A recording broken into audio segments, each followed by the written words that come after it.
वहीद खान साहब, आप किस तरीके से देखते हैं? आपको लगता है वाकई ये एक तशवीशनाक चीज़ है आज की, जब हम क्रिकेट की बात करते हैं पाकिस्तान में, कि हम ऑस्ट्रेलिया से हार गए, हम गुज़िश्ता 2-3 बरस से अपने मुल्क में कोई टेस्ट मैच जीत नहीं पाए हैं, और ये भी अगर हम टेस्ट मैच अब जीत तो नहीं सकते हैं, हमें इसको बचाना है, हमें कोई लगभग 100 ओवर्स बैटिंग करना पड़ेगी, जिसके इम्कानात कम है, क्रिकेट है, कुछ भी हो सकता है। लेकिन ये जो पाकिस्तान ने ये सेशन खेला है, ये वाला, क्या आपके ख्याल में यही मंजरनामा है पाकिस्तान की क्रिकेट का? देखिए यार, मैं तो साफ सीधी बात कहूंगा, आज कैसे कहते हैं, बात यह है कि हम सब रिस्पॉन्सिबल है, चाहे वो मीडिया हो, चाहे वो सोशल मीडिया पे क्रिकेट फैंस हो, चाहे वो फॉर्मर टेस्ट क्रिकेटर्स हो, चाहे वो मतलब टेलीविजन पे ब्रॉडकास्टर्स बैठे हुए हो, चाहे वो प्लेयर्स हो, चाहे पाकिस्तान क्रिकेट बोर्ड के ऑफिशियल्स हो, चाहे सेलेक्टर्स हो, हम सब रिस्पॉन्सिबल है आज जो पाकिस्तान क्रिकेट जिस नहज पे पहुंचा हुआ है। ये देखिए, बात ये होती है, जो बात हुई ना कि कॉन्फिडेंस जब नहीं होता, कॉन्फिडेंस जाता है, बिल्कुल जाता है। हमने भी देखा है पाकिस्तान क्रिकेट में बुरा वक्त रहा है, क्राइसिस ऑफ कॉन्फिडेंस रहा है, लेकिन एक हद तक होता है, वो फेज गुजर जाता है। मतलब ऐसा नहीं होता कि वो आप वैसे keeps on going and going and going and going. मसला ये है कि हम अपने इंटरनल जब तक के इश्यूज सॉल्व नहीं करेंगे, जब तक हम ये एक्सेप्ट नहीं करेंगे कि इस वक्त हम as a cricket nation we have gone down in quality of players, we have gone down in मतलब नेशनल थिंकिंग, हम जब तक कि अपनी सोच को नहीं बदलेंगे तो भाई इतना कुछ नहीं होना। देखिए, मैं तो मतलब जो अगर मैं सोचता हूँ, अगर मैं मतलब 5 साल पीछे चले जाऊं 2019 में, सारी गन तो वहां से शुरू हुई ना, जब आपने जबरदस्ती सरफराज अहमद को हटाया और किसी ने आवाज नहीं उठाई। उस वक्त यही कुछ फॉर्मर प्लेयर्स थे जो सपोर्ट कर रहे थे बाबर आजम को कि नहीं जी, इसको तो कप्तान बनाओ जी, इसको कप्तान बनाओ। एक फॉर्मेट, दूसरा फॉर्मेट, तीसरा फॉर्मेट, सब करके उसको आपने हैंड ओवर कर दिया, जबकि सरफराज ने कोई गुनाह नहीं किया था, कोई ऐसा उसने कोई बुरी परफॉर्मेंस नहीं दी थी एज कैप्टन, या उसकी अपनी फॉर्म ऐसी कुछ नहीं थी। तरीका यह था कि आप उस वक्त बाबर आजम को वाइस कप्तान बनाते सरफराज के साथ, और आप उसको कहते कि यार हम 2 साल बाद बनाएंगे कप्तान, अब आप सीखें यहाँ से। और सरफराज को भी आप क्लियर मैसेज देते हैं कि भाई सरफराज आपको हटा रहे। यहाँ तो उल्टा सिलसिला यह था कि वो फैसलाबाद में सीरीज चल रही है श्रीलंका से, और सरफराज को पता ही नहीं कि उसको हटा दिया गया कप्तान। मतलब ये हाल है हमारी क्रिकेट में। मैं इसलिए कहता हूं कि हम सब ब्लेम करने के लिए ये बाबर आजम को ले लें। किसने बनाया इसको हीरो यार? किसने इसको मतलब वर्ल्ड क्लास डॉन बैट्समैन बना दिया? हम सब ने बैठ के ना कि जी वो हो जी किंग बाबर आजम, हो जी ईगल शाहीन था, फलाना धमका, जबकि हमारी जो सच्चाई है, रमीज राजा साहब आज बैठ के बातें कर रहे हैं कि पिच ऐसी क्यों बनी, वैसे क्यों बनी।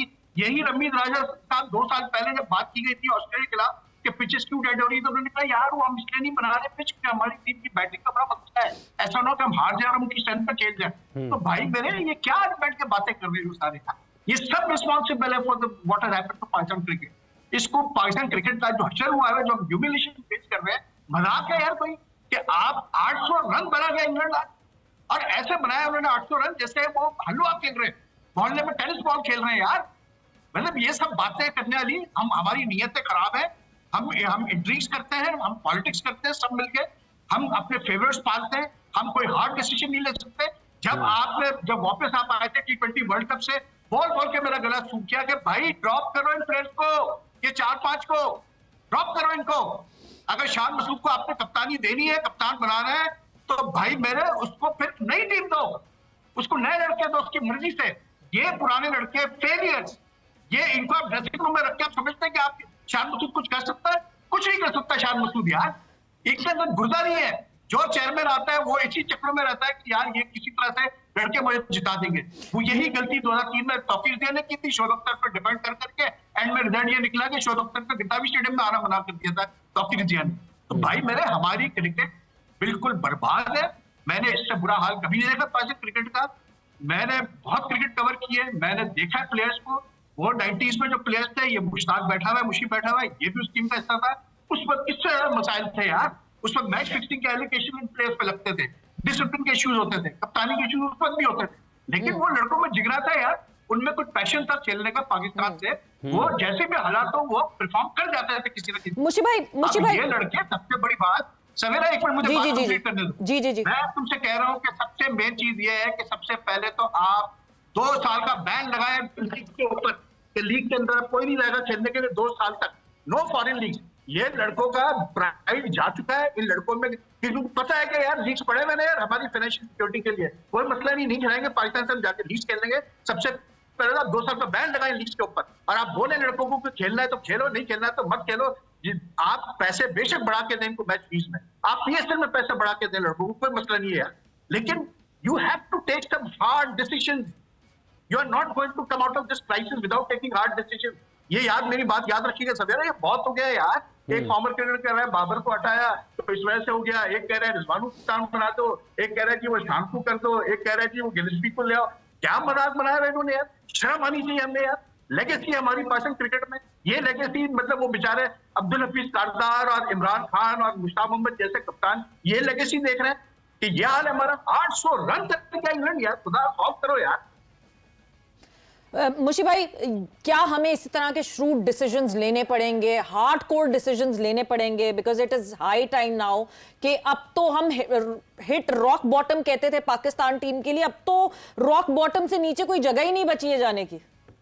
आप देखें जो वहीद भाई के इमोशंस हैं ना, ये पूरी कौम के तकरीबन अब एक्स क्रिकेटर्स के हैं, और मुझे इनकी एक बात बड़ी अच्छी लगी है सवेरा कि इसमें हम सबका कसूर है, मेरा कसूर है, इसमें आपका कसूर है, क्योंकि ये एब्सोल्युटली राइट। जब ऐसी चीजें होती हैं, मैं अक्सर आपसे बात करता होता था ब्रेक के दरमियान में भी, जितना भी हमारा पैनल बैठता था, कि हमें सब टाइम जैसे सकलैन और यूसुफ के होते टीम खड़ी हो गई थी, दे स्टार्ट प्लेइंग वेल। अच्छा, उसमें भी फिर कई दफा उनको प्रेज नहीं किया गया, उनको क्रेडिट नहीं दिया गया, जब वो निकले तो उनके बारे में कोई बोला नहीं। फिर इंजी जब चीफ सेलेक्टर बना, इंजी की चीफ सेलेक्टर में टीम खड़ी हो गई, टीम बनना शुरू हो गई, वो टीम ने बहुत अच्छी परफॉर्मेंस करना शुरू कर दी। जब इतना अच्छा हो गया तो कोई भी नहीं बोला। तो ये बात वहीद भाई की बिल्कुल ठीक है कि we have to stand together, this is the right time. Honestly speaking we all have to do that. Otherwise पता है क्या, अगर पाकिस्तान की क्रिकेट ऐसी खेल होती रहेगी ना, तो होना पता है क्या कि किसी को भी कुछ नहीं मजा आना फिर, क्योंकि हमारी जीत के साथ सारे लोगों की हर चीज मुंसलिक है अल्लाह के फजल से। तो आपने ये जो वहीद भाई बातें कर रहे हैं, जो थोड़ी सी है हार्ड रियलिटी है, but having said that the question you asked me, sometime yes you have to have a decision, कि ऐसे डिसीजन करने पड़ेंगे जो थोड़ा टफ होंगे। उसके लिए शायद थोड़ा सा कॉन्सिक्वेंसेस हमें बर्दाश्त करना पड़े, शायद हमें थोड़ा सब्र करना पड़े। ये ना हो फिर कि हम फिर रोना लग जाए, फिर कहने को वो हो गया फलां हो गया। So you know some people are so scared of taking advantage और टेकिंग अ डिसीजन कि जी अब हम ये करेंगे तो फिर मीडिया क्या कहेगा। यू नो जिंदगी में आप याद रखिएगा, मेरा बहुत एक्सपीरियंस है इंग्लैंड के साथ, 6 साल मैंने काम किया है, पूरी दुनिया में अल्लाह तौफीक दे रहे हैं। People are not scared of other people's opinion. हाँ, उनको जब भी पता चलता है कि ये हमारी कमजोरी है, ये हम नहीं सही कर रहे, दे मेक डिसीजन, और वो डिसीजन लेते हैं टीम की बेहतरी के लिए, अपनी बेहतरी के लिए नहीं लेते। So you need a decision maker. I believe that Pakistan के ये लड़के फिर कर जाएंगे कुछ ना कुछ। ये जैसे हम कह रहे हैं कि पिछले 3 साल से ये बेचारे लड़के खेले जा रहे हैं, कोई हमने बेंच स्ट्रेंथ तैयार नहीं की, जो फर्स्ट क्लास क्रिकेट का स्ट्रक्चर है वो उसके अंदर से जो लड़कों ने परफॉर्मेंस की, they not getting the chance, consistent chance जो होता है। अब ये सारी चीजों का एलिमेंट अगर देखा जाए तो I somehow the other agree with Waheed भाई, क्योंकि ये जब हम जब देखते हैं ना कि यार कुछ ना कुछ चेंज तो करो, कोई आप 6 बॉलर खिला के देख लो, 5 बैट्समैनों से जाओ, आप कुछ ना कुछ दलेराना फैसला तो करो ना। तो आई थिंक ये प्लेयरों का कसूर नहीं, हम सबका कसूर है, इसमें हम सबको ऑनरशिप लेनी पड़ेगी, इसमें हम सबको ऑनरशिप लेना पड़ेगी। और यहीं से बात असल में निकलती है कि फ़ैसला करेगा कौन। सवाल ये पैदा होता है सवेरा कि फ़ैसला कौन करेगा, क्योंकि आपके पास टीम में तो कप्तान होता है ना, वही साहब करेगा कौन फ़ैसला, कौन करेगा फ़ैसला वही साहब? मसला ये है ना, मसला ये इमरान भाई, आपका जो चेयरमैन आते हैं, देखे मैं मतलब no disrespect to former player, with all due respect, सबने पाकिस्तान की हिम्मत की है, लेकिन यार देखें एक चेयरमैन आता है किसी ऑर्गेनाइजेशन का, आप किसी भी कंपनी का चेयरमैन बनाते हैं, वो ठीक है यार कि कभी कभार आप एडवाइस ले लेते हैं जो लोग जानते हैं उस चीज को, या आप करते हैं, लेकिन at the end of the day तो the buck stops with the chairman ना। चेयरमैन का डिसीजन होता है फाइनल हर चीज। अब हम क्या सुनते हैं, कल भी यही चला कि जी वो यूथ डेवलपमेंट के लिए एडवर्टाइजमेंट पोस्ट की गई है, जी वो आकिब जावेद से और उससे अजहर अली से और फलां से बात कर रहे हैं क्रिकेट के मामला पे। उससे पहले आया कि जी वकार ने इसको एडवाइजर बना रहे हैं। अब आप मुझे बताएं वो वकार वाला क्या हुआ केस, किधर है वो एडवाइजर क्रिकेट? और हम तो बड़े खुश हुए थे जब हमें पता चला था कि वकार को एडवाइजर बनाया जा रहा है ऑन क्रिकेट अफेयर, और वो अब सारे क्रिकेट के मामला देखेंगे।